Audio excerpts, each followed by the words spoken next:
Hi, I'm Rex Sikes, author of Life on Your Terms, and you're watching my show, Create Your Best Life with Rex.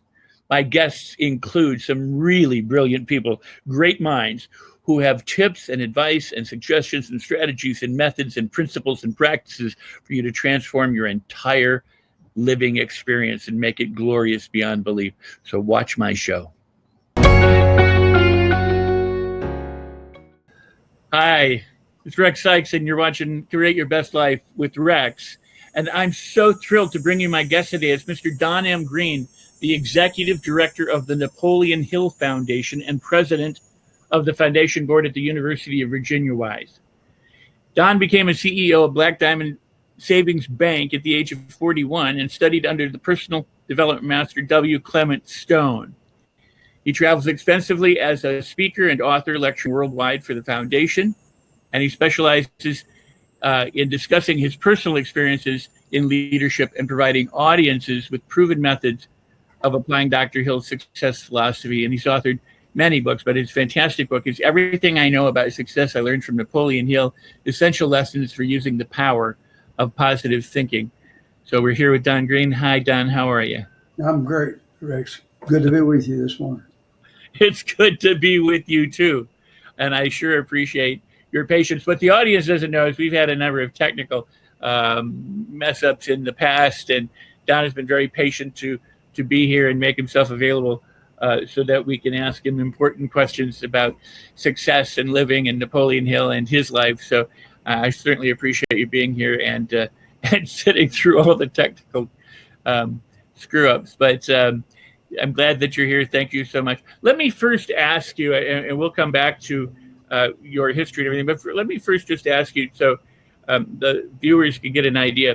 Napoleon Hill created a philosophy or elicited a philosophy for the people he studied as a result of Andrew Carnegie giving him a task to complete within 20 years. And he wrote the philosophy down in Laws of Success and Think and Grow Rich. And your foundation houses the body of his works. And what would you say, because of your book, everything I know about success I learned from Napoleon, what would you say are the critical components that viewers today should really wrap their brain around it and try to embody these principles or practices in their everyday life so that they can be happier, healthier, and more successful? Well, the first one is definitely a purpose, or you can say goal or what have you. It's that's the starting point. That's the starting point of all achievement. Basically answering the question, what am I want to do? What am I going to do? What do I have a passion about? And that's the starting point. And of course, I can put it down into 3 P's. I've always thought about purpose, planning, and persistence. And without either one of the 3, why? But the biggest component is I see missing, and I never would have felt like discussing this material just because I'd read it unless I'd applied it, because I think you got to be an example. It was author Henry David Thoreau said he never sat down to write a book until he had stood up and lived. I don't think you're a legitimate source if you've only studied the material and learned it, but you haven't applied it. And that would probably apply to the most material that's taught in college, and I've been on the board for 20 years. They told us that knowledge is power, P-O-W-E-R. It's only potential power. It's not worth anything until you apply it. You can memorize everything. It's in every course at every college, and you got to do something with it. Nothing else end up on Jeopardy and show them that you know a lot of answers. But it's the application of the problem, and it seems to go amiss for people. They think they learn the material. It's not going to fall out of the sky, and you can talk about the secret all you want to, but you can think and think and think and think about a new Ferrari, but it's not going to show up in your garage unless you take some action. The word action is used in Think and Grow Rich 77 times. And if you read the book and you don't get that message out of it, you need to go back and read it again. Most of us has read it many times. But he tells us, have a purpose, do plans, and get started. And it doesn't matter if the plans are good, bad, or in between. The main thing is having a purpose and start. You can always change your plans. You can get help. You can start in a different direction. Rex, if you and I was taking a trip, to the going to drive by car to tip of South America, and we start seeing signs that says Antarctica. We may be going the right way, but if we says Canada, we know we're going the wrong way, and we turn around and no more difference than taking a trip. You go on vacation and there's a slide, a flood, or some catastrophe that's got the roadblocks. There's more than one direction. You can turn around and take a sightseeing road, a less traveled road, or whatever. So it doesn't. But so many people, they never get started. And he'll say that applies to most people. And some people have one, two, or whatever attempt, and then they tell themselves, I don't know why I started this. My spouse told me, my friends told me, I guess I was right, and they quit. And they don't live out their dream. I read Steve Jobs' biography, founder of Apple. He's been good to all of us with our little Apple phone and plus stock. But he said of one quality he based his life on, his accomplishments, was persistence. In other words, he knew what he wanted to do. He might not know how to do it, but he knew what he wanted to do. And he had persistence. If you read musician Billy Ray Cyrus's book, Hillbilly Heart, he's born close by here, and he got kicked out of college on a baseball scholarship for having stray dogs in his room. And he was befriended by a Dr. Bailey, who he stopped to help his car was broke down. Guy invited him to his office, and he gave him Think and Grow Rich. He read the book, and he read the chapter on persistence. And he said it was like God spoke to him and said, Billy Ray, buy you a guitar and start you a band.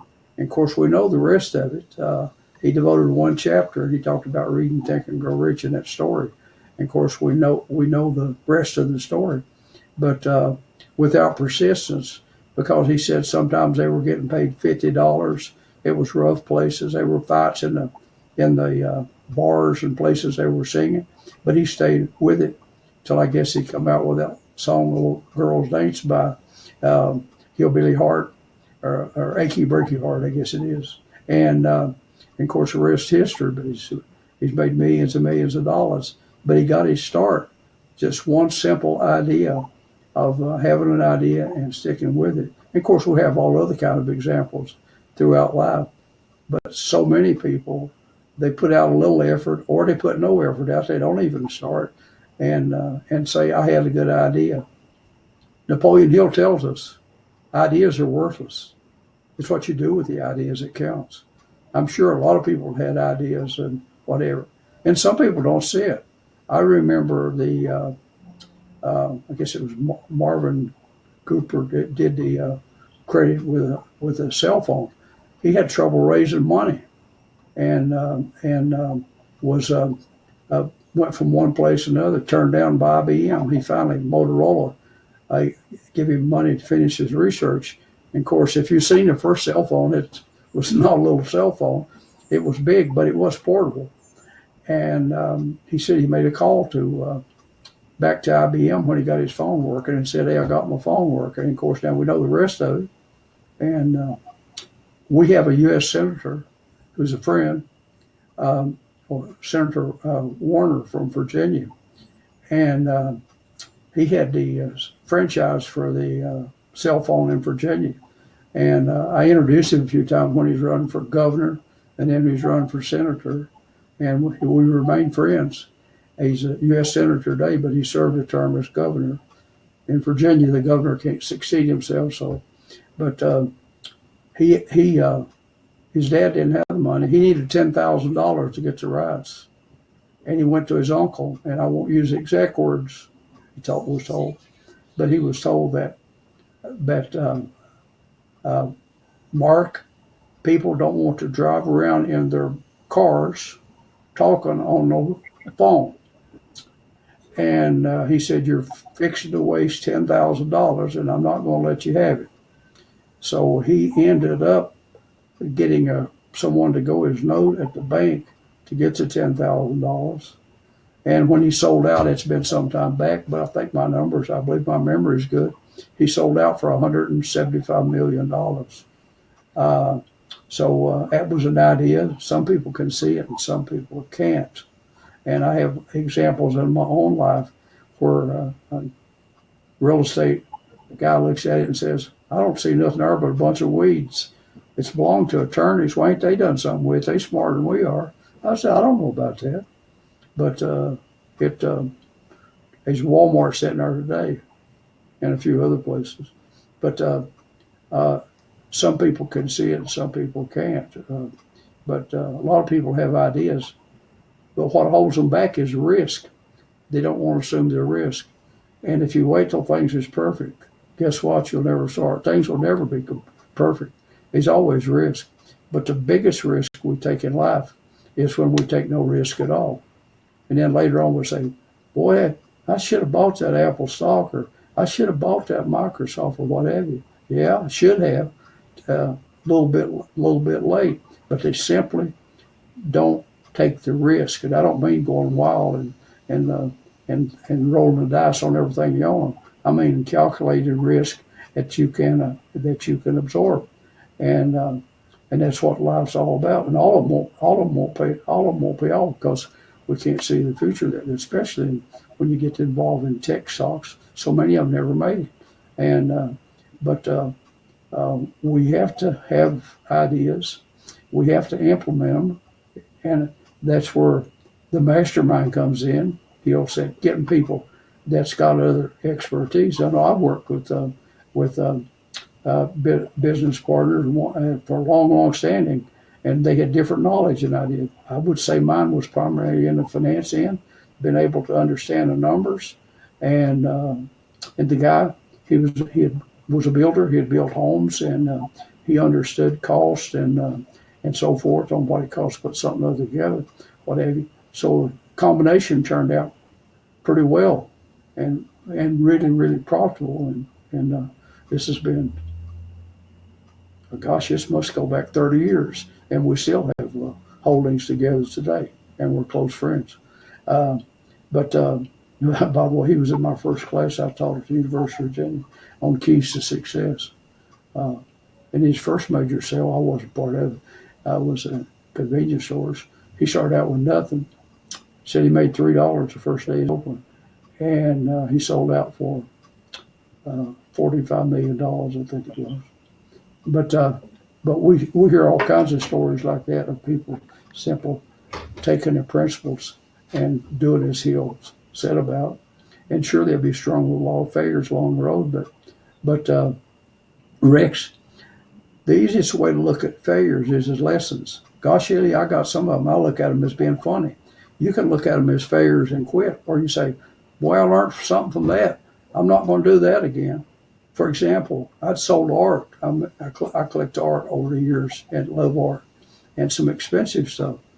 And once I entered, I believe it was 8 Russian paintings into a auction, and I was told by a friend who was in, there's a lot of rich Russians in the Washington, D.C., Maryland part, and that's where the sale was at. So I went up, and I had sent them 8 paintings, Russian paintings, by the man who designed the set for War and Peace.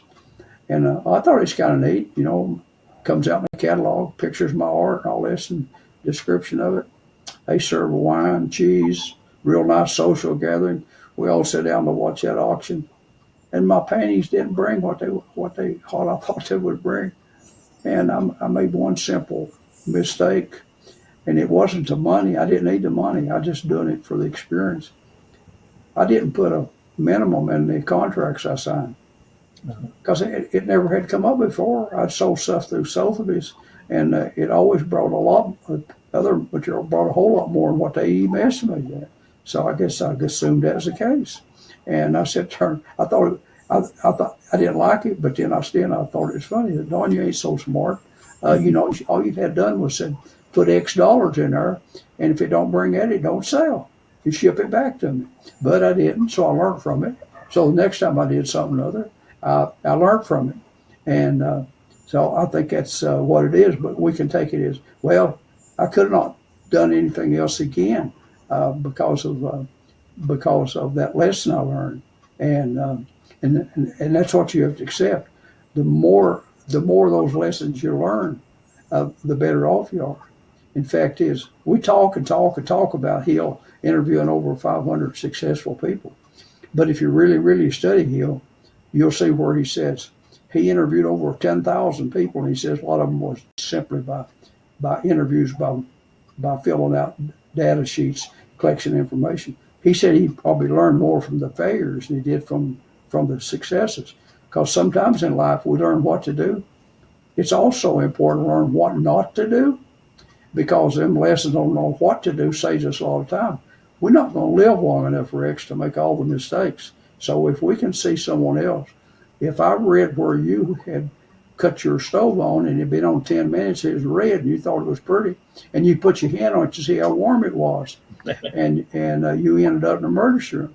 I don't have to do that because Rex already done it. He's already showed me that's a bad example, and I don't have to try it to prove you wrong. I accept the evidence was pretty good, and so I accept that and I learn from it. So we have to learn from the mistakes of others.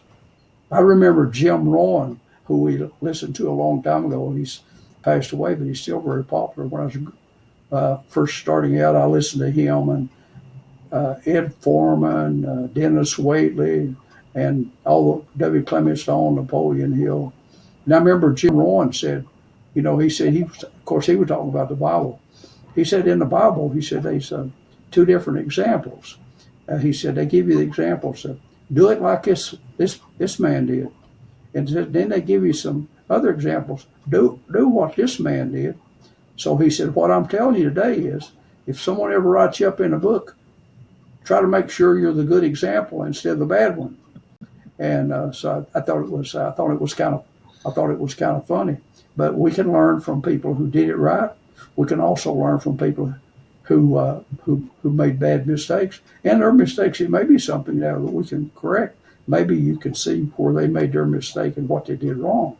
That they promoting something was a good product, but they didn't promote it enough, or they didn't go about it the right way, or they priced it too cheap, or they priced it too expensive, or what else.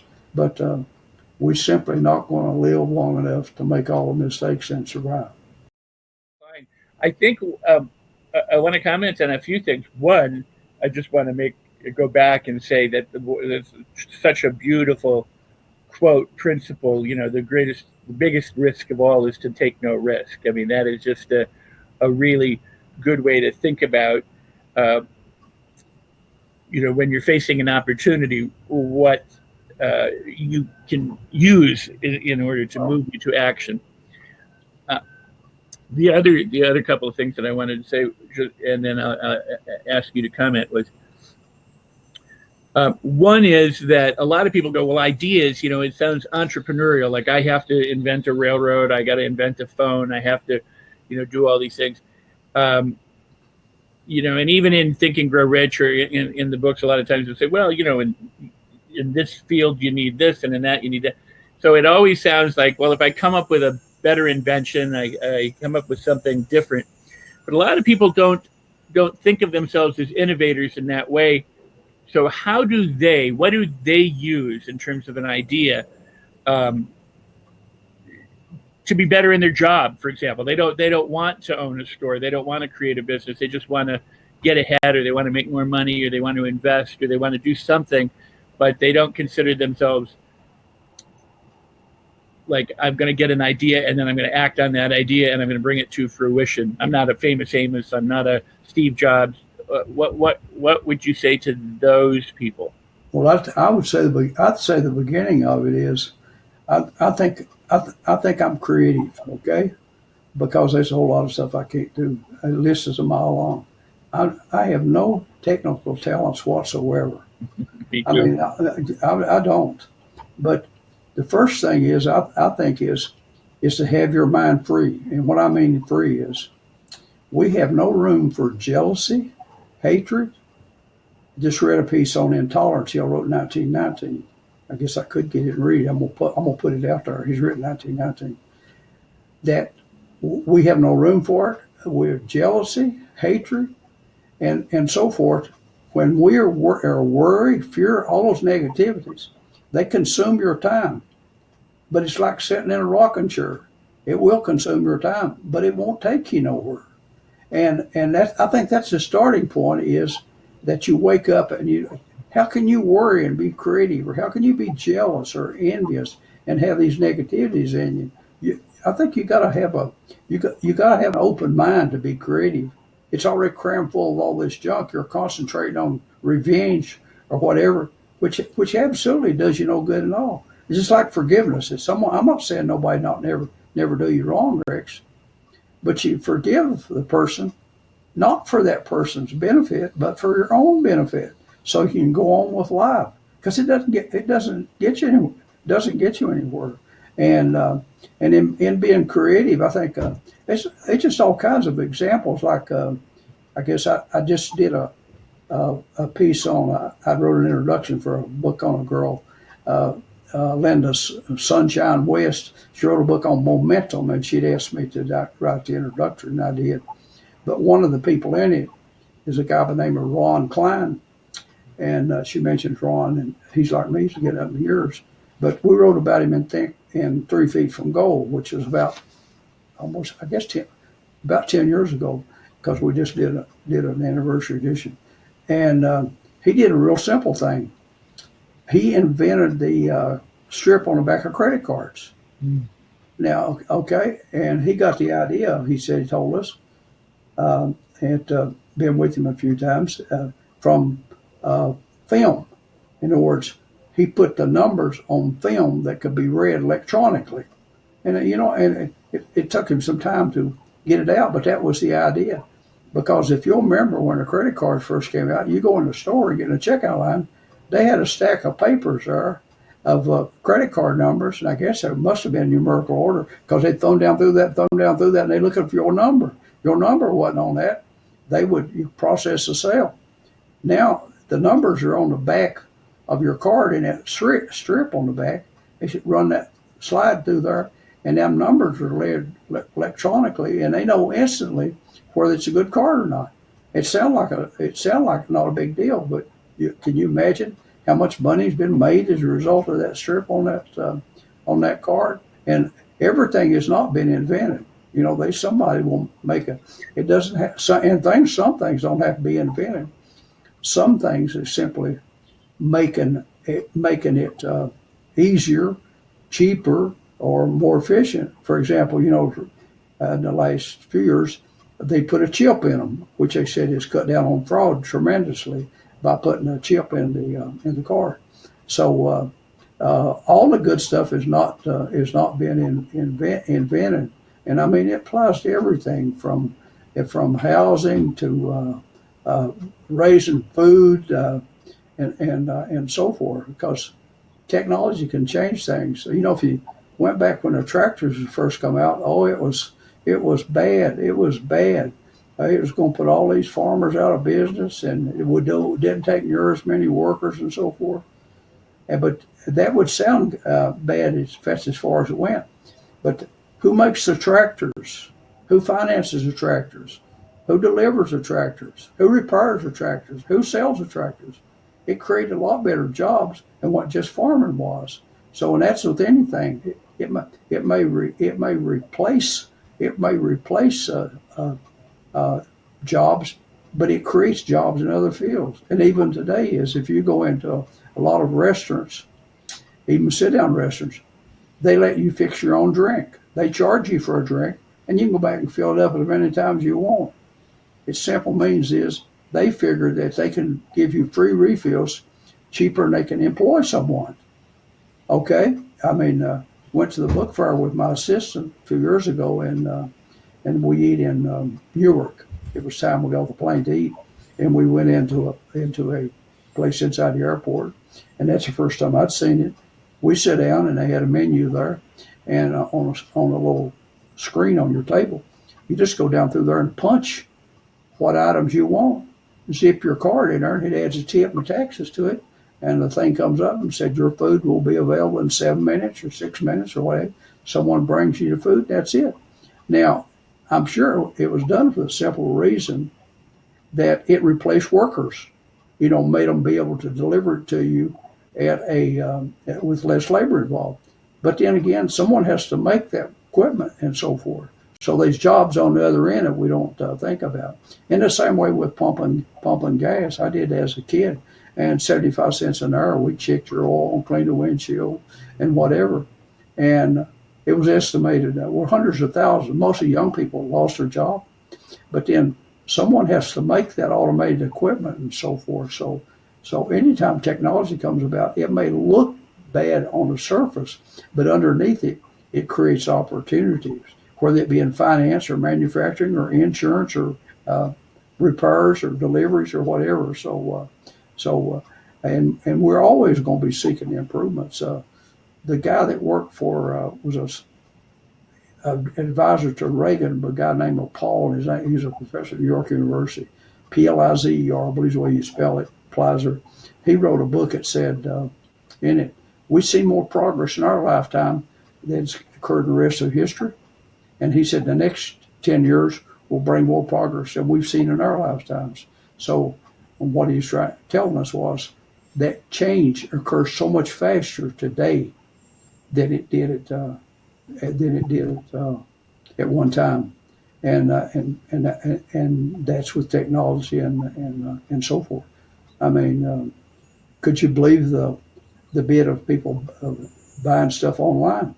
I mean, yeah, and it does have effects on small business owners and what have you, but it also can create opportunity if we look for it.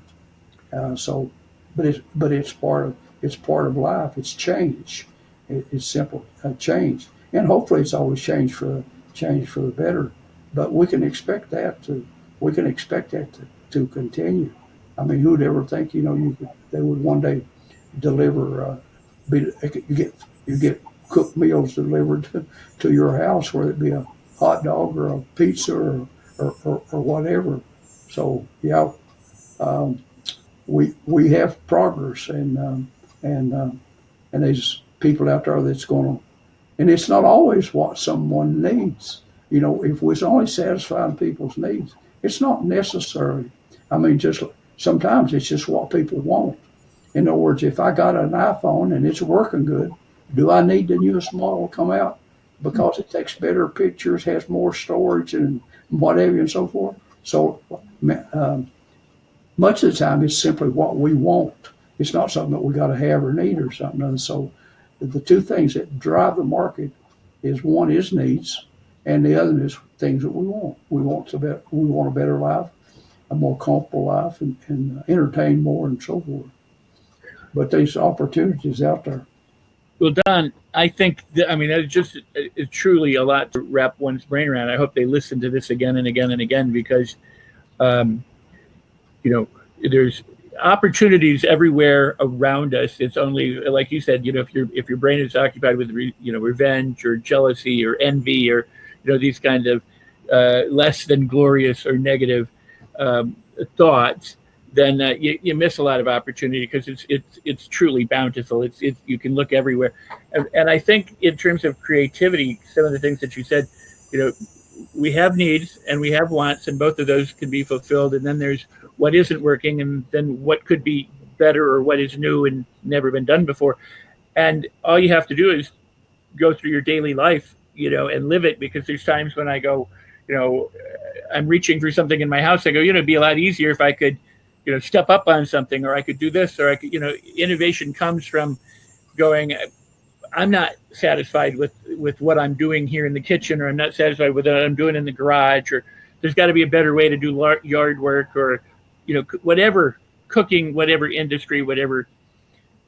So each of us has ideas in terms of how something could be improved or what might be nicer or more ideal. And yet so few of us act on those ideas. And I think, what you point out is if you do nothing, then nothing changes. And then also you said something truly important, Don, and that is, and here's how I think about it. And that is the world changes. It's progressing. If I'm on a train and I'm going from Washington, the West Coast, to Washington, the East Coast, I'm leaving Washington, the West Coast behind to travel to. we progress, we move forward, and there are going to be things that when they change, um, the brick and mortar stores may give way to more online things. But as you point out, if their jobs disappear in one market area, they're created in another market area. They're I think the difficulty that people have is letting go of things. They want things to stay the same. They don't want to give up. They want to hang on to stuff while the train is moving east. You know what I'm saying? And so it creates this conflict with them because they want to stay with where they are instead of moving with the moment. People don't like change. I said probably the only person I can think of that likes change is a baby with a bad diaper, and it cries through the whole ordeal. We just change. But I think I could mention there's only two ways that we can learn, and one of them's from books. And my social media girl was a sign she made saying in my office. Said she heard me say it 1,000 times. The two ways we learn is from books, and I include audio books and interviews or whatever you sound. And the other one is being around people smarter than we are, and that's it. You can't think of no other ways. But for reading, for example, when you talked about food and so forth. Recently, a few months ago, I read a book on the Kellogg's. Now there's a story. I mean, but I've also read the stories of the Johnson Johnsons, Maybelline, the Colt guns, the Winchesters, those family stories. And for example, you talk about food. The Kellogg's, two brothers, they were absolute rivals. They stayed in court for years, and one of them was supposedly was not as sharp as the other one. One of them became a medical doctor. He founded the first medical magazine, and he founded the famous treatment center at Battle Creek, Michigan. And he had the big rich guys. This other little kid was kind of made to work in the kitchen, and he learned to experiment. And he come up with a cold cereal. You've heard of Kellogg's cornflakes, haven't you? Okay, and up to that time, all the cereals was hot. Partridge or all the other everybody you had, the cereal wasn't served cold; it served hot. He come up with that, and of course, and I forgot the size of the sign he put in New York City up on the billboard. It was, I think at the time it was the world's largest billboard, but it was a little boy eating cornflakes, or something. He said some comments. Of course, he made billions of dollars, and he developed the cornflakes in his mom's kitchen. With taking some old stuff and baking it into you get a flake, and a real simple idea, and that's what you get from reading.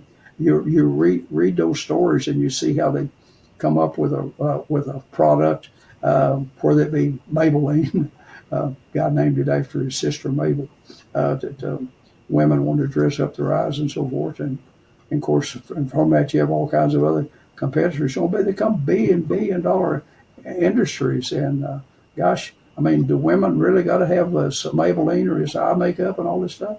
No, they don't have it. It's not a need, but it's a want, and again it drives a market, and there's just so many fields out there. But that's one of the things we get from reading is. Mark Twain's famous for saying, "People that don't read are no better off than people that can't read."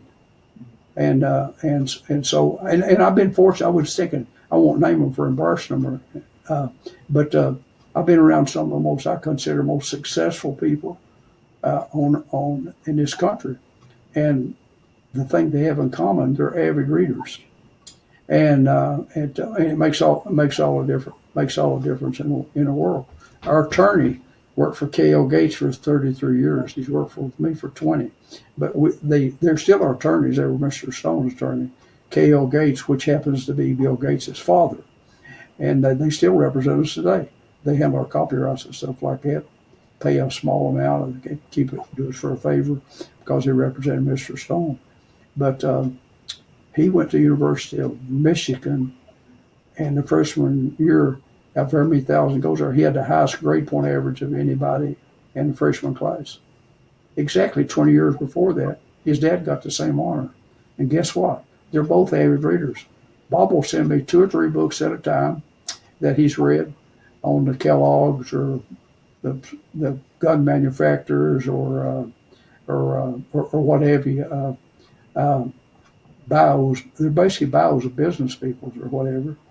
And of course, I do the same with him. We just exchange them. And guess what? We don't return them. We just give them to somebody else. Once you read a book, if it's not a reference thing, I don't give away Think and Grow Rich, my own personal copies. But books that we know we're not going to need for research or we're not going to read again, they'll give them away. My mom was 90 years old, and she said, Don, I hear people said they bet you give away thousands of books. I said, Mom, I guess I have. She said, do you think those young people read those books? I said, I don't know, Mom, but this kid did. And it's made all the difference in the world. And I still do. I will probably I'll read a minimum of 3 books a week or 4. I mean, a lot of nights I'll read a book. If it's only a couple hundred pages, I'll read the book and start on another one. And I've always got a stack of probably 10 books that I want to consume. By the time I get the stack down, there's some more. Because I read. If I read the Wall Street, I read a good book, and they mention another book, I make me a note, and I keep a count at Amazon, and I go in there and I'll order that book, order 2 or 3 books at a time. And the last one I just got yesterday, one of them was about the brain, how the brain changes, neuroplasticity. It's by the doctor's name. His last name is Dodge, forgetting his first name. But it's kind of deep stuff. But it's on the front of it. The New York Times, I guess the quote says something other. It's connection between science and positive thinking, because we know it works. We can change our way of thinking, because I used a book by a guy named Helmstetter. I taught this material 12 times. And it's what do you say when you talk to yourself? Well, now it's one of the simple principles. That's auto-suggestion.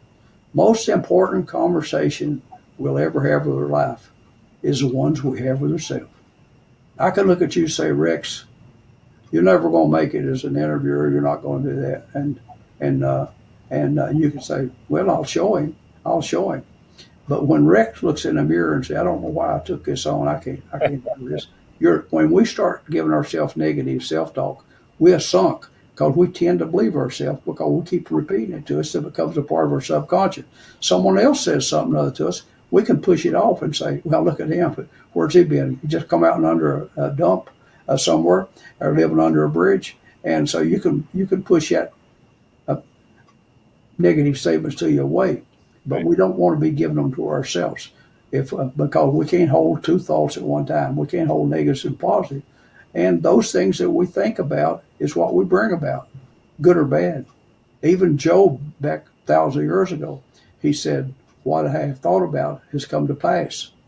I mean, but he should have been thinking about well-being rather than doomsday. And it's extremely important, because our subconscious can't recognize the difference. They accept what we feed into it, and over and over and over.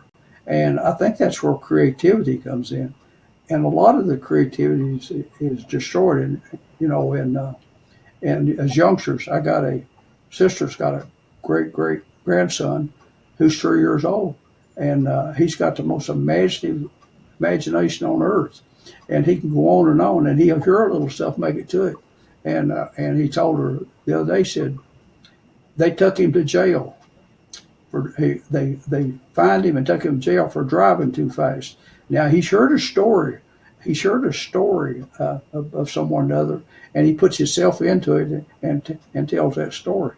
But some way or another, creativity gets destroyed in young people, because if your boy comes up to you and says, Dad, I really want to go to Harvard. You really want to go? You got 2 choices. You can say, well, son, if that's really want to know, you got to get busy. You got to do this. You got to make the grades, and we got to find out, what's possible. When my daughter was a senior in high school, I just spoke to. I didn't really sit down and do the loans. I was president of the bank, but I recognized a customer in my office joined mine, and I just happened to walk by and see the guy. And one of the loan officers was financing the automobile for him, doing the paperwork. And I just spoke to him because I knew he had a son in my daughter's class. And I said, I asked him, so where's your boy going to college? And he said a few words, he ain't going nowhere, it's too expensive. And all I could think was, it's not as expensive as ignorance. So if that kid had a dream of going to college, he's destroyed it because he's convinced him we can't afford it.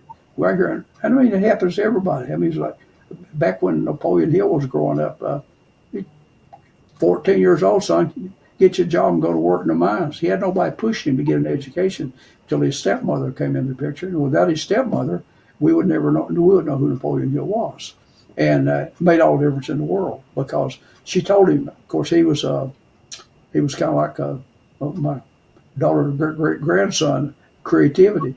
Napoleon was. She said, with your imagination, if you get an education, you'd be a heck of a writer. And then she got him she managed to get him to go and get a typewriter, and it made all the difference in the world. And but see, she had faith in him that he could improve the situation he was in because she had come from a background. She's a school teacher and a widow of a high school principal and a daughter of a doctor. So she saw what the part of education is. Hill's family didn't see it. I mean, hey, you're big enough to go to work. Get out there and go to work. It was nothing about learning at a real early age. I mean, I'm talking about summer high school. I got the message was pulling mining steel. It's a long subject in West Virginia. And I think I was getting 75 cents an hour. Coal was about 40 inches or less, which meant you couldn't stand up. And the mines had worked out. It's a long story, but they have steel in them, little rails at the little cars that holds a few ton of coal are transporting outside, and then they sell all the equipment that rails in there. It's got to be taken up because I even remember back then. I think the steel was like a couple $100 a pound, $100 for a ton, and so I got paid to take it up. And the rails bolted together. You had to. Sometimes you take 2 wrenches that come loose. Sometimes you put WD-40 or some kind of thing to loosen it and it'll come off. Sometimes they've just on there been so long, you just have to take a hacksaw and saw the bolt off. And just something come to me, I was thinking about them old guys working the mines. Back then they were probably making, I don't know, $10, $12 maybe.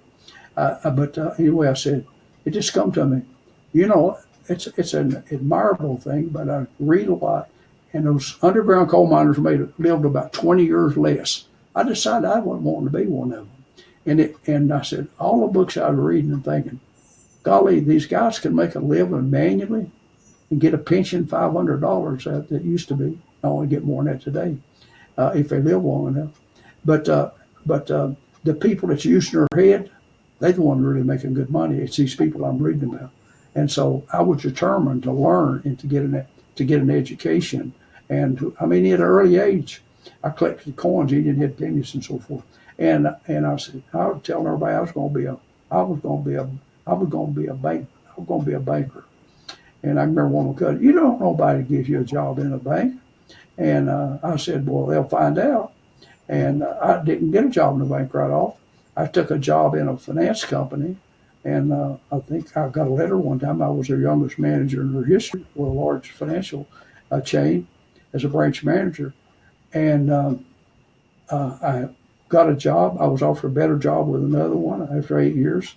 And then while I was managing an office, I got a call from a guy that started a bank. It was 1975. That's 45 years ago. Rex, I remember it like it was 5 minutes ago. Right. He interviewed me on the weekend because I told him I couldn't take off work because I was working on my degree. I was going to get an advanced degree, and they were paying for me to take night class. And Jim told me, he said, Don, you do a little extra one day, it won't matter. You do a little extra for a week, it probably won't matter. But he said, if you continue to do a little bit more than everybody else around you, he said, one of these days you'll be the success most of the world is only going to dream about. And of course, he's talking about going the extra mile. And of course, he's another one. He's an avid reader. He told me that day the story that when he was in 7th grade, his dad, family were coal miners, that he was so pleased that the teacher told me he was going to test him, see how bright he was. And he said, that's really something. He's in 7th grade and they tested their reading ability, which was good. except he was reading on the 5th grade level, which wasn't so good. But the teacher challenged him. She said, all the books in this room said, if you read them and do a 2-page report, at the end of the year, we'll keep up with it and we'll announce the winner. He never told me what the winner was, but he said he read more books than the next 2 closest to him did.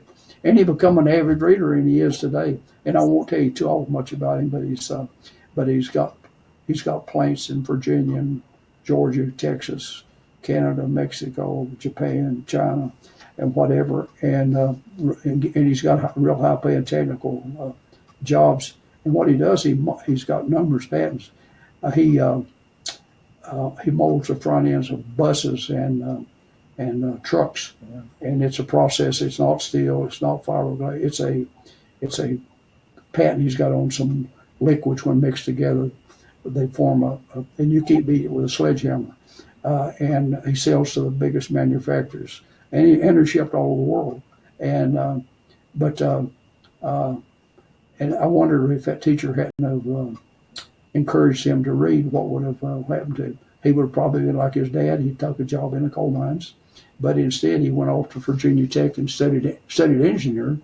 And of course, instead of working in the coal mines, he operated coal mines, and he sold out back when money wasn't so good for a few millions. But he got into the manufacturing, and he's just an absolutely remarkable gentleman. He's a mentor today, a personal friend. But 1975, I said 45 years ago, when I do a book signing, he comes. If he's close by and I'm giving a talk, he comes, and he's a very quiet individual. But we learn from people like that. We learn from people smarter than we are, and from books, and we can make that decision. You read a little bit every day on a good subject. Well, you can. It's been said, you can become the world's foremost authority on anything. For bullfrogs, if you want to. If you study a few hours a week on nothing but bullfrogs, you can know more about bullfrogs than anybody in the world. I don't know what you do with it, but you can become an authority by accumulating all the information that's provided from all these other different sources, and learn. And that's a wonderful world of books. I just couldn't imagine a bit without them. The fact is, my daughter bought me a sign with a quote on it when she visited Monticello, Jefferson's home, and it's simply a quote from Jefferson, and it says, "I could not live without books." And if you've ever been to Monticello, you can see what the books played in his life. Well, I mean, I think the thing that's really fascinating about books, I mean, and I like audiobooks as well, because the act of reading or the act of listening activates the visual cortex in your brain so that you do imagine and you do see things, which is a different activity than passive viewing entertainment or watching a documentary. But even watching a documentary or something that is designed to help you learn, is useful, because it as long as you're making connections and you're thinking about the material. A lot of people, I think, sometimes read books to get done with them. Like I'm reading it and I just want to finish it, as opposed to I want to study it and I want to imbibe it and I want to extract everything I can from it. And so they don't read it over again, or they don't think deeper about it. But reading, to have a ritual of reading. I read first thing in the morning when I get up. I read for hours. I encourage people to read a page if they can't do more than that, but to do something each morning to set their frame of mind so that they're learning, they're growing, they're picking up inspirational thoughts or motivational thoughts, and then applying it in their daily life or with an intention. I want to go back to something that you said, because years ago, they did some studies with brain imaging, and they determined that happiness was a left brain function, and that sadness or depression tended to be a right brain issue. And it was an interesting thing, because there was this push many decades ago to go to the right brain. There was to be creative, to learn, to stimulate the right brain, because we had left brain dominance in education and in speaking. I'm a firm believer that you need left and right, you need front and back, you need from bottom to top. You use the whole brain and not just a part of it. But the interesting thing about these studies were that it said that happiness was directly tied to the verbal cortex, the part of the brain in which you were talking to yourself. Meaning that if you were talking negatively to yourself, you felt bad, but if you were talking positively to yourself, you felt better. And whereas when the right brain was activated, there was none of this, and so people, this is where you get the idea of suffering artists and the people who live a tormented artistic life. So the idea is balance. And so what you said earlier is actually so profound, and that is that what we say to ourselves on a routine basis is a huge part of whether we feel good or don't feel good. And if we don't feel good, we're less apt to do the things that will make us successful than if we do feel good. In other words, if we're vibing high and we're positive and we're inspired, we and uplifted, we create more, we act more, we accomplish more when we feel better. So managing your mindset, managing the thoughts, the note, and I want to shift here just a second, because in Think and Grow Rich, I love the story of Edward C. Barnes and the way that it's laid out, and the idea that it's not about wishing, and it's not really about wanting. It's about having a burning desire. And I'm going to tie all this around to what you said.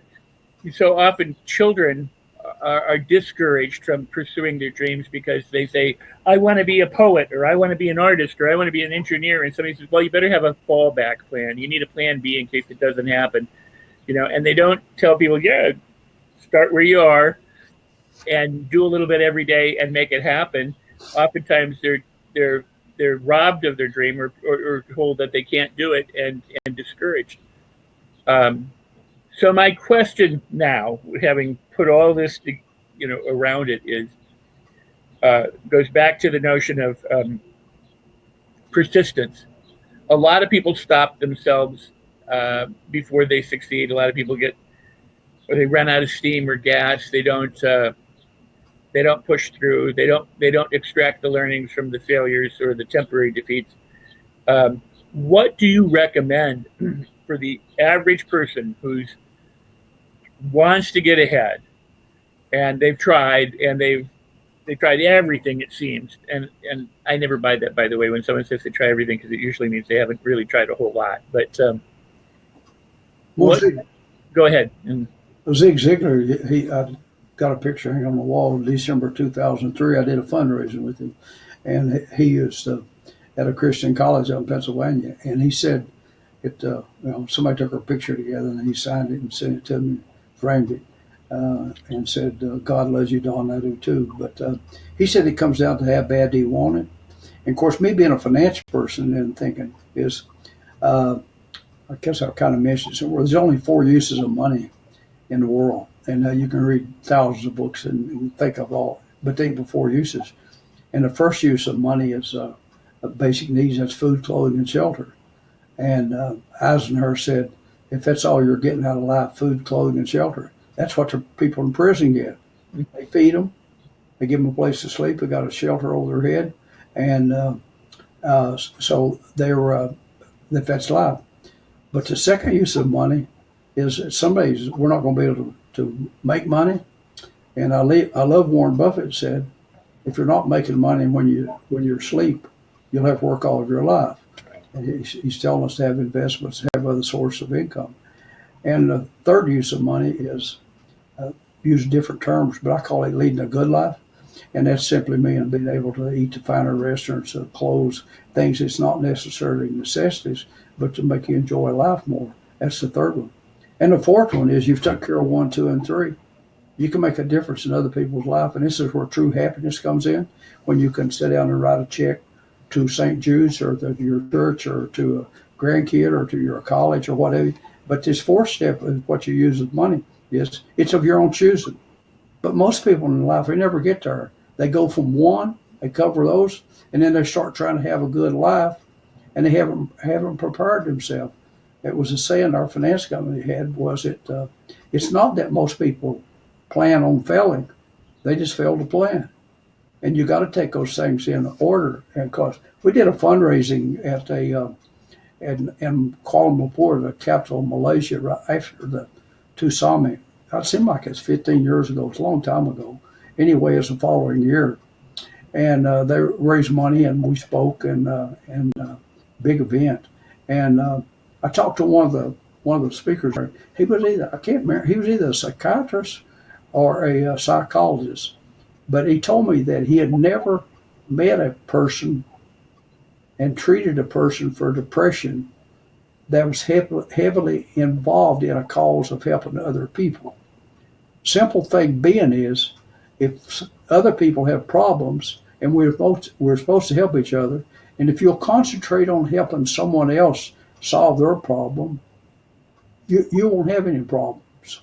It'll remove your negativity because you just put here to help someone. And I think it's been having gratitude. He said he overheard a conversation between two of the people there, and said one of them called him by his first name, that guy, and said, "I understand you lost everything you had in the tsunami." And the man said, "Oh, no." He said, "I didn't lose none of my family." Okay, so he lost his car, his boat, and his house, or what have you, but he's not down on life. He's still got all of his family, which a lot of people didn't. But happiness is not what we do for ourselves. Happiness is what we do for others, and then we get happiness as a result of it. It's a byproduct. You can't get up one morning and say, "I'm going to be happy. I'm going to be happy." You can think of things that you want to do. I don't care if it's picking up the trash like we do with Aquinas, or do a community cleanup job. We're happy because we make a difference, not for ourselves, but for other people. And as long as we're concentrating on ourselves, we're probably going to be miserable. And it's sad that most people never learn to get in a position. And of course, it's not always about money, but it can be visiting rest homes or helping a Boy Scout or Girl Scout troop or what have you. But we should position ourselves in life to be a success the way we live, but reaching a stage to where we can help make a difference in other people's lives. That's truly beautiful. It truly is important.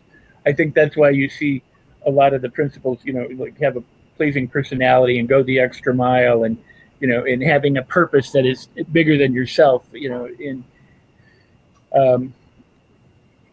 framing how you approach the world. Because what you said there about focus, I mean, it's probably true that too many people are so concerned with whether they make it, or whether they have enough, or whether they, live the good life. And the focus is on the individual, not on what the individual can offer or contribute or can help, or how to be productive. And to take the attention, I mean, sometimes you do need the attention on yourself. You have to make your plans, and you have to. Yeah, and there's nothing wrong with rewarding ourselves. No. We got to love ourselves before we can love others. But Peggy Lee had the song out, "It's All There Is." In other words, if I got another car, I'd be happy. If I got this new thing, I'd be happy. If I get this, it's always something else. It's never enough. And our attention somewhere or another has to be devoted to making a cause for our community and for ourselves. And it starts with us inside. It starts with us. It's like the old poem that's several hundred years old. The guy said he went to set out to change the world, and he couldn't change the world. Tried to change his country, couldn't change his country. Tried to change his family, couldn't change his family. But he discovered if he changed himself, he could change his family, and his family could change the community. So it starts with us it starts with what we are on the inside. And the outside is simply a reflection of what we're on the inside. That's all it is. It's simply a reflection. What we are on the outside is what we're on the inside. That's truly beautiful. It is truly beautiful. I'd like to return to Barnes for a second, because I think, the way the book starts off with the notion that here's a gentleman who had a wish and a desire, that he converted to, according to Hill, a white hot obsession. And with not having much wherewithal, he hops a freight train and goes to, see Edison, and puts him on notice that, I'm going to work for you. And then Edison gives him a job, sweeping up in the factory. And for 5 years, Hill says with no visible evidence that any of his hopes or dreams or white hat obsession was going to come true, he spent those 5 years continuing to build his mindset and continuing to, to work on his passion, so that when opportunity presented itself, Barnes jumped in and said, "I can sell those." He was there, and he didn't give up, and he stayed true to what he desired, and then took Edison's dictaphone and went out and sold it, and the rest became history. But he didn't. He pursued and he persisted in spite of there being no evidence that he was going to be a partner of Edison. Absolutely. And as a side note on that, Barnes and Hill were good friends. They visited each other. They were friends for years and years. In fact, is in our file, I got all kinds of letters, handwritten letters, fancy writing, Barnes to Napoleon Hill. He had saved those, and they're in our archives. I don't even ace a lot of them. He was living in Florida. In fact, some of our trustees visited him. I never did meet Barnes, but Mike Ritt, the guy that I replaced, he started working with them in the early 60s, and he visited Barnes. And I know they had nicknames for each other. I can't remember what Hill called him, but he dressed Napoleon as Sap, Nap the Sap, and he wrote 3 and 4 pages. Some of the letters, big old long, hard to read. It's like a fancy writing, but we have several letters. Some of them I put in notebooks and put plastic over them to protect them, so people can, if they come in the office, they can sit down and archives. We're not open to the public, but we do let publishers come in, and we let our students come in so they can see some of the material. But I love the story on Barnes, and if there's a story on persistence, that's it. And Rex, I said it was like someone asked me about the job I got. There was nobody tracked me down and gave me this job. I reached out to them. So I developed a saying says, maybe your ship's never going to come in. Maybe it's never going to come in. But who said you couldn't swim out where it was? Oh, that's beautiful. Which simply means you go looking for the opportunity. I spoke at a little Presbyterian church, which I attended for years. They had a meeting room that they let the Historical Society meet. And they asked me I may have volunteered, I don't know. But anyway, they asked me to speak, and I spoke about Napoleon Hill because it's only a few miles from his birthplace. And I remember 2 things. They didn't pay me, okay? Of course, I was already a bank president. I didn't need the money. But also, they didn't even feed me. But I listened to some audio tapes, and one of them was Stone. And it's probably a 15-minute drive. And so I thought about that when I got home, I kept a pad by my nightstand in case I think of something other. And I sat down and I wrote a letter to the foundation in Chicago and told them what I had spoken. This is where Napoleon Hill was from and so forth. And I get a letter back asking me to come and have dinner with them. And here I is, I struggled to death to fly to Chicago and meet Mr. Stone and those guys. And I got there real early because I took an early flight. I didn't want to take a chance on flight being delayed, so I got a lot earlier flight when I had to. So I had a few hours. But he said we was going to meet, and he had friends that had in the airlines. Actually, we met at the airport and the airlines offices, and they brought dinner to us. And I remember he had chocolate cake, and I pushed mine aside. I said, I can't have that. And he said, I can have it. And of course, I don't know what his age was, because he lived to be 100. But before the thing was over with, he called me a boy. He said, boy, I swear, I said, you know more about these books than I do. And he said, you ought to be on my board. And I said, Mr. Stone, what do I have to do? And everybody called him Mr. Stone, okay? Ronald Reagan called him Clem, but everybody else called him Mr. Stone.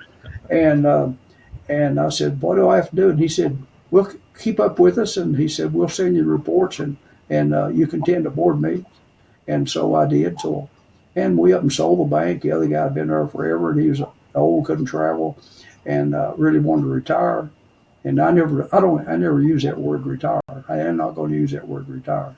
Die by this, die in my sleep, I don't know, but not die in no rocking chair. But right. anyway, I said, we had changed to sell the bank after being there going on 20 years, and the old directors wanted to sell it, and that was good to me. And I was doing so well. I knew the stock was going to bring a tremendous price, and I had this job lined up. So I told, yeah, I'll move it to Wild. That's where he was from. Can you do that? I said, I've got the books. I said, all I need is to transfer the accounts, and they have been absolutely amazed. You can talk to every one of them. They've been absolutely amazed. We had 16 books when I started in 2000, and today we've got more than 100 books.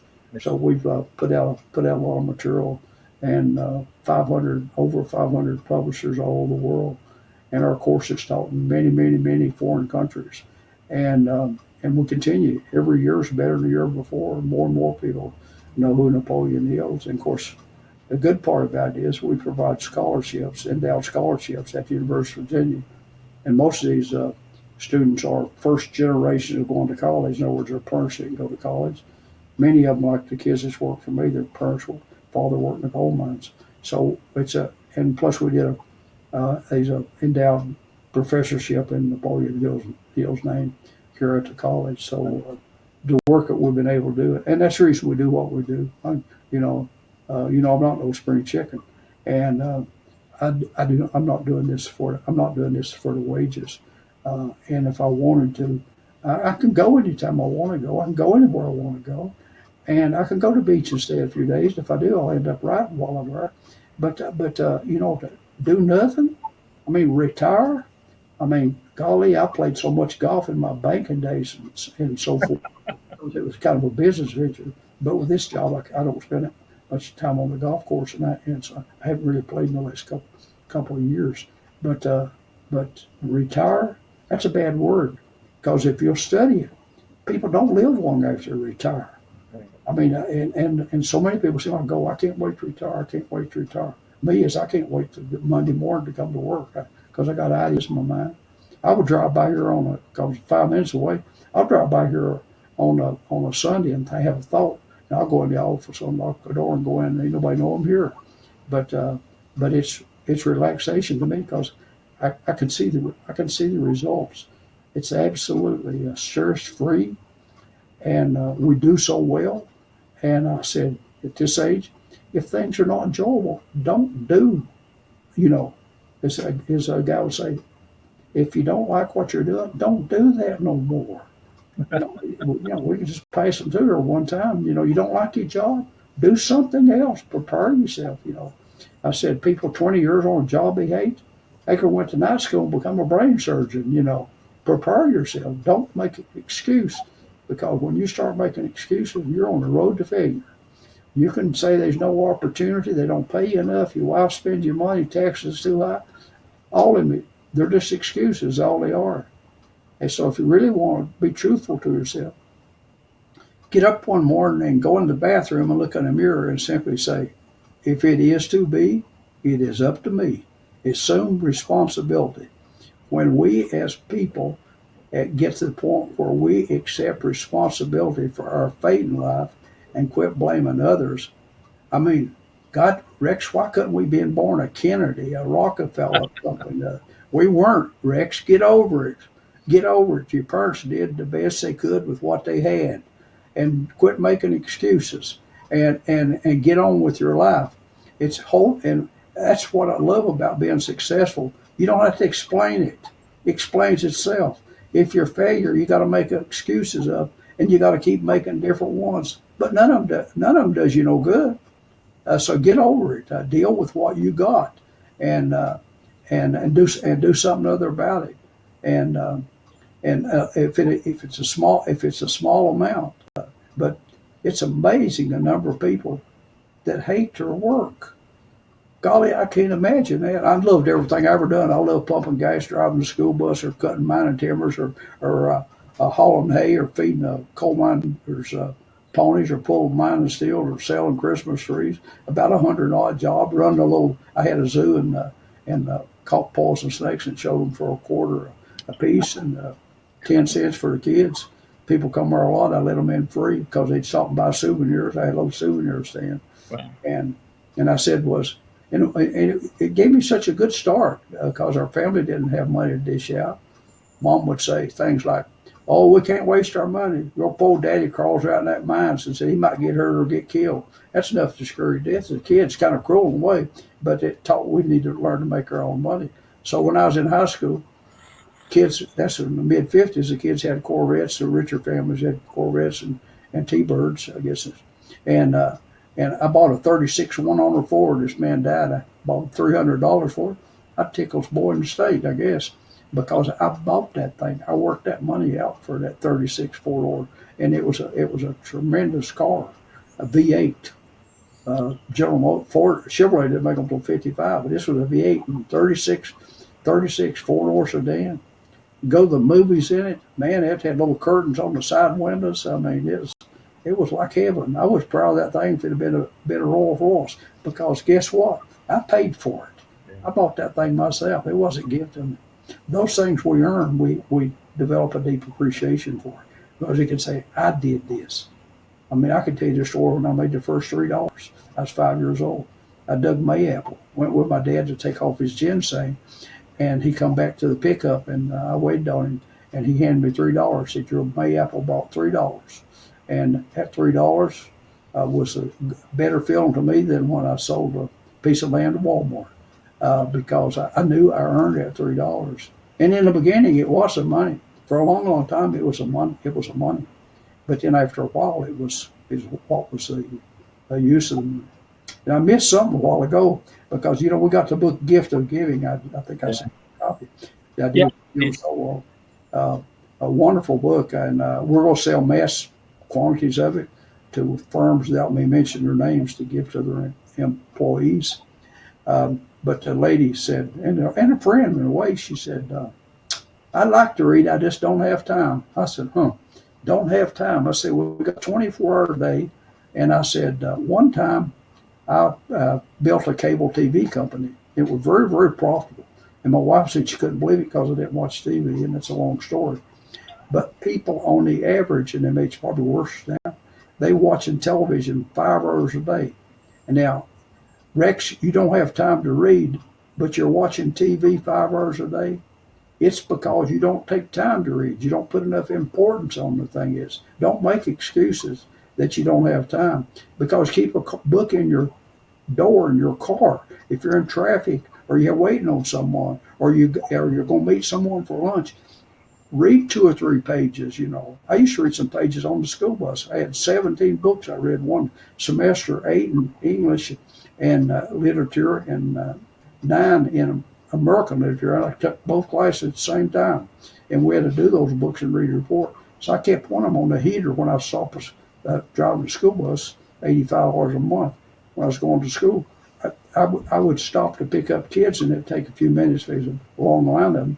I'd reach over and get that book. I'm going to scan. I'm going to read a couple pages, and I put the pencil back in it and mark my place. I didn't waste no time if I had a few moments, and I still do it. I still do it today. You'll never get in a car of mine that you won't see some books in it, and some I'll give away, and I have, because I did a program in the community called Free Library. I did. They look like a big birdhouse. It hold probably 100 books, and I put 8 of them up in the local communities, and we give overruns and what have you. It's got a sign like Free Library. Take a book, leave a book. Some people take plenty of books and don't leave none. Some people leave a lot of books, and it's just an exchange of books, hopefully to encourage reading. But it's worked remarkably well, and we've had lots and lots of positive comments about the thing in a few years that we've been doing. Well, so glad that the foundation and you do what you do. It's truly a vital and important service to, I think, the world at large. I want to share with you I went back to school. I left college at 17 with a D-. I hated school, didn't want anything to do with it, and I went back when I was older, and I got straight A's. But I didn't, not because I was smarter or anything, but I learned how to study. And what I did was I would, and not everybody can do this way, but I arranged my classes so I always had 1 or 2 hours between classes when I went back to school. And I would go into the cafeteria or the library, and if let's say school started on a Monday, I would go to the lecture and I would take the notes. Wednesday, the hour before the class, I would go and would read Monday's notes. Friday, I would read Monday and Wednesday's notes. Monday, I would read Monday, Wednesday, and Friday's notes. So I was constantly reviewing throughout the semester, so that by the time I got to the end of the semester, I knew where everything was in my notes. I knew the material backwards and forwards. And I would then, to study for midterms or final exams, I would look over the chapters, I would reread, I would look at the captions, everything, and I would go to bed. And if I couldn't sleep, I knew that there was something that was undone that I hadn't figured out. And I'd get back up and I'd just kind of go through the book until I felt, okay, I think I got it. And I go back to sleep. If I could go to sleep, I knew it, and I knew I was going to do well. If I couldn't go to sleep, I got back up and I'd look through the book or the notes again, and then I just kind of, gently review and go. But what I discovered was that by consistently reading and repeating reading the same material over and over and over again, you start to wire that in. It starts to become your own. Then you have to apply it, obviously. It's not just about knowing the information, it's about using the information. And so much in college is not about using the information. In fact, statistics are that 80% of everything you learned in college is forgotten 6 months after you graduate. So to do what you recommend, to read, to study, to imbibe. Absolutely. You got it. You got it right. Maybe some of us will get it quicker than others, but we learn by repeating. People tell me, said, well, I read Think and Grow Rich, why should I read it again? I said, well, maybe you're smarter than I am. I said, how did we learn our ABCs? We kept saying them. Rex didn't get them all the first time. You lift a lot of them out. How'd you get them? You kept repeating them. You went to multiplication table. If I meet you on the street and said, Rex, I really need to know what's 8 times 8, 64. You might not have nobody asked you that since the 5th grade. But once we repeat enough, it becomes a part of our subconscious. And most of the time we can recall it. So we learn by repeating. I don't care what it is, we learn by repeating. And the more we are exposed to success, the more likely we are to get it. And that's the reason it's important. We read to keep reading, and we're around successful people. And some negative people, as Mark Twain said, don't walk away from them, run from them, because they influence us. It's just like the material we read influences. And it's simple that we learn by repeating things. And the more time we're exposed to it, if you read Think and Grow Rich when you was 20 years old and you read it when you was 40 years old, you'd seem like it's a different book. The words are exactly the same, but you've had different exposures, you've got different viewpoints, and you're going to absorb it in a different manner. And so that's the reason we continue. The day you quit reading or the day you quit learning, you're done with. Because the fact is, I said, was the more I read and the more I learn, I realize what I don't know, And so there's a vast world out there, and for us not to take advantage of what's been out there, it's so cheap or so inexpensive. It's a shame, because some of them, you don't even necessarily have to go to college, though it's highly recommended, because it teaches you learn discipline. You got to be class on time. You got to get this done. And that's what people say as well. Said he's got a college degree, but he don't have sense for this or whatever. I said, well, he had no sense to get the degree. He showed persistence. So that's a quality in itself. But that's how we learn. We stay with the stuff that we can learn more of. I didn't just read Hill and read it. I can give you a list off the top of my head. Some of them was, he read John Dewey, about 1910, How to Think. He read Ralph Waldo Emerson. That's where his compensation come from. He read Elbert Hubbard. He read Orson Swett Martin, who wrote, God knows, he wrote books like Push in Front, Every Man a King, and so forth. Same similar type books. He had a law degree and a medical degree, I believe, both from Harvard. But he didn't promote his material. It's good material, and a lot of it's been republished. But he never got out to our Hill and made 84. He spoke in 84 different cities one year, according to his ledgers. He'd go anywhere. He will go anywhere. Of course, it cost him a divorce. His first wife, 25 years, 3 sons. She never remarried. She's truly in love with him. She saved all his love letters, and there must be thousands of them. In fact, I got a whole stack of them. And so she never remarried, but it cost him his marriage. He never was home. He's up and down, but he persisted for him years to do it. And he had a very stable life from 43 to 70, and he died a millionaire. In spite of what people say, he died broke, sold his typewriter for $10. I got both his typewriters. My desk sitting back there is the desk he had it was in a house in California. He bought the house and desks with it. It's I guess I don't know why it's big. It must have been built inside, because You have to remove the door frame to get it in. But he had it from 43 to 70. He let his nephew, Charlie Johnson, a doctor, use it in his office till about 5 years. Charlie retired about 5 years ago. He gave it to me and had it shipped up there to me. And so I said that every day, of a day. Wow. Listen, you're going to have to go in a few minutes because I know you have an appointment. I want to be able to let you go, and yet I want to keep you here. So I would love to have you back. There's so much more that we could discuss at another time, and if that's good with you, we'll talk about doing that sometime. But one of the things that you said that I think is so important, and I don't want it to be missed, if people don't go back and watch this, was the moment you start making excuses, you're on the road to failure. It's a very potent way to think about how often we make an excuse. And the other thing that you said, which is it, I think, or alluded to, is a lot of people think I didn't have the right upbringing or the right education, or I wasn't born rich. Well, a lot of people who are born rich don't do very well either because of the way they're brought up or the way they're raised. Some do, some don't. So we can't compare ourselves to other people. We have to just take responsibility and move forward and seek opportunities and persist. You've touched on so many incredible things today, Donna. I'm so pleased. It's very fruitful having you here and the wisdom that you share. I appreciate that so much.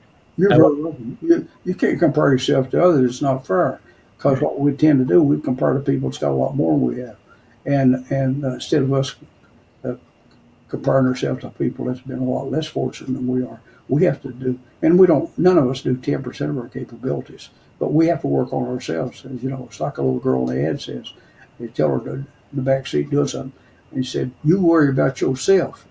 I take care of myself."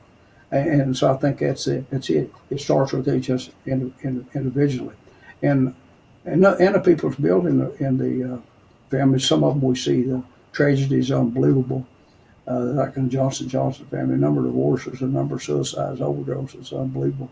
But sometimes they face a tremendous amount of responsibility, and some of them handle it well. Like Bill Gates, they brought him up right to share and what have you, growing up, and then a lot of them didn't. I said, I can remember a girl that worked for me, and she had a niece comes in to take her to lunch, and old girl's still in high school. She's driving a BMW convertible, big diamond on the chain around her neck. And I told her aunt when she come back from lunch, I said, "Ever who marries her little niece, I feel sorry for him." His wife. I said, "He's going to have a hard time." I said, "He can bring her home some flowers or something or other. She's had all this stuff and all. She has nothing to look forward to." And I believe she's married and divorced like 3 times or something today. To do too much for children is also can be very destructive, because they expect it throughout life and they don't understand the responsibility. It's like working to earn money. Kids that don't learn to handle money, it's handed to them, and they just think all you got to do is put your hand down. And there's nothing a young person can learn more important than how to own their own money. I don't care if it's mowing yards or what have you. And it doesn't even mean that their parents don't have the money to give them. If they learn to handle their own money, it's a good feeling. And said, "Hey, I did this myself. And it's something you can carry forward in life." Well, Don, it has been an absolute pleasure to have you here today. The foundation, we're going to have links to the foundation and to the works below in the descriptions or around wherever the video ultimately is housed. So look around and click those links. When you get it to us, my social media girl will put it out. We got way more than 500,000 on Facebook. We got, I think, 250,000 on Instagram and the social media's out there, and also. So when you get it, you get it. Okay. Absolutely. Okay. You have been awesome. I'm gonna say thank you so much. Hold on for just a second, but thank you so much for being here today. And it is Don Green at the Napoleon Hill Foundation, and I could listen to you all day long for days in and day out. I truly appreciate it. Well, I appreciate you very much. We love what we do. I hope it shows. Yes, it does. It truly does. We'll make a difference in some other people's lives. If we was only looking out for ourselves, I think it would probably be a little dull. But we see where we're helping others. We got kids that work for me, some pharmacists. I got one that's a doctor, and work with me now. Has got an MBA in accounting and worked for me since he's 12 years old, 14 years old, 10 years. So it's just a pleasure to be around them and see the positive influence and hear back from them. So that's it, everybody. You've been watching Create Your Best Life with Rex. I hope you will apply the powerful principles and practices you've learned in today's show. And also click the links below to go to my website and my guests. There's powerful programs, principles, and practices waiting for you when you click those links. Do it today and create your best life ever.